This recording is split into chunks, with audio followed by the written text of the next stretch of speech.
আসসালামু আলাইকুম। আশা করি সবাই ভালো আছেন। আজকে আমি পেন্সিল পাউচ তৈরি করে দেখাবো। খুব সহজে এই পেন্সিল কেসটি তৈরি করা যাবে। আমি এখানে 3 টুকরা কাপড় নিয়েছি, 1 টুকরা বক্রম নিয়েছি আর 2 টুকরা কাপড় নিয়েছি। একটু আয়রন করে নিয়েছি কাপড় এবং বক্রম একসাথে। তারপর আমি 2 পাশ সেলাই করে নিব একসাথে। আমি যেই পাশে 10 ইঞ্চি সেই পাশে কাপড়টিতে একটা 10 ইঞ্চি সাইজের জিপার লাগাচ্ছি। জিপারে এক পাশ লাগিয়ে নিয়েছি, লাগিয়ে তারপর এইভাবে উল্টিয়ে আবার চাপ সেলাই দিয়ে নিব।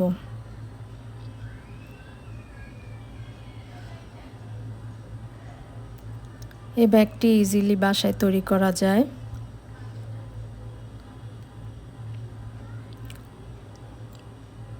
আরেক পাশ কাপড়ের আরেক পাশ আমি লাগিয়ে নিচ্ছি, আরেক পাশে লাগিয়ে নিচ্ছি জিপারের আরেক অংশ।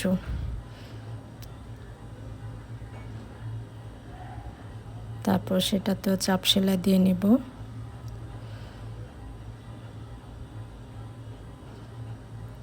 যারা আমার চ্যানেলে নতুন তারা অবশ্যই আমার চ্যানেলটি সাবস্ক্রাইব করবেন, লাইক এবং কমেন্টস করবেন।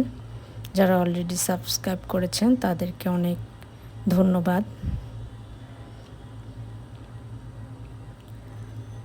আমি চাপ সেলাই দিয়ে নিচ্ছি, চেনটা খুলে ভিডিওতে দেখানো নিয়ম অনুযায়ী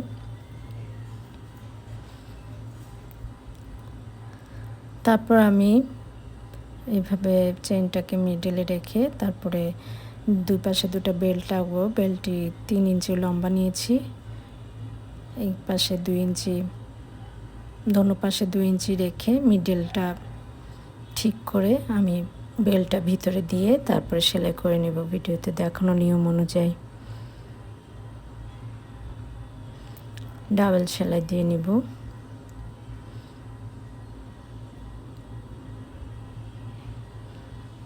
চেইন বরাবরই বেল্টটা লাগিয়ে নিতে হবে। এই পাশটাও সেলাই করে নিচ্ছি।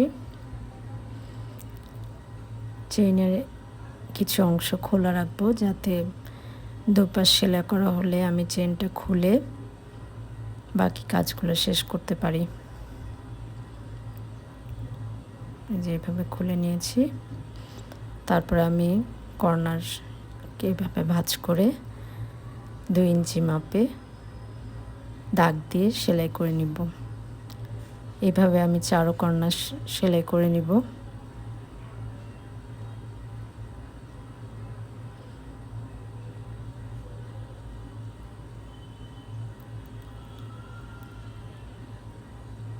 ভিডিওতে দেখানো নিয়ম অনুযায়ী এইভাবে সেলাই করে নেবেন।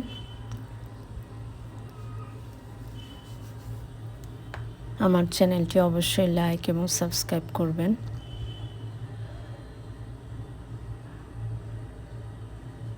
এইভাবে আমি চারপাশ সেলাই করে নিয়েছি, তারপর ব্যাগটা উল্টিয়ে সোজা করে নিব,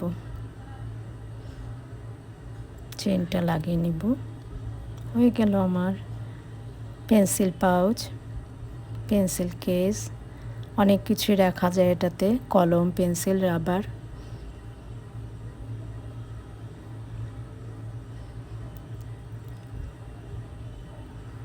আমাদের ফ্যামিলির সবচেয়ে ছোট সদস্য আলিনা ব্যাগের ভিতরে তার কলম, তার মায়ের কলম, পেন্সিল ঢুকিয়ে দিচ্ছে।